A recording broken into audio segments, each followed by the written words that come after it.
بسم اللہ الرحمن الرحیم نحمده ونصلی علی رسولہ الکریم۔ حضرت مصعب بن سعد رضی اللہ تعالیٰ عنہ نے بیان کیا کہ سعد بن ابی وقاص رضی اللہ تعالیٰ عنہ کا خیال تھا کہ انہیں دوسرے بہت سے صحابہ پر اپنی مالداری اور بہادری کی وجہ سے فضیلت حاصل ہے، تو نبی کریم صلی اللہ علیہ وسلم نے فرمایا کہ تم لوگ صرف اپنے کمزور معذور لوگوں کی دعاؤں کے نتیجے میں اللہ کی طرف سے مدد پہنچائے جاتے ہو اور انہی کی دعاؤں سے رزق دیے جاتے ہیں۔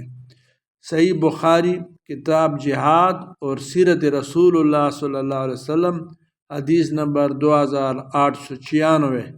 حضرت ابو موسیٰ اشعری رضی اللہ تعالیٰ عنہ نے بیان فرمایا کہ نبی کریم صلی اللہ علیہ وسلم نے معاذ اور ابو موسیٰ رضی اللہ تعالیٰ عنہما کو یمن بھیجا۔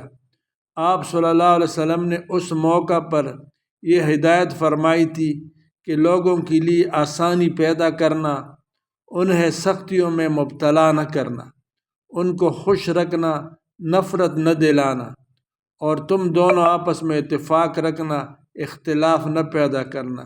صحیح بخاری حدیث نمبر 3038۔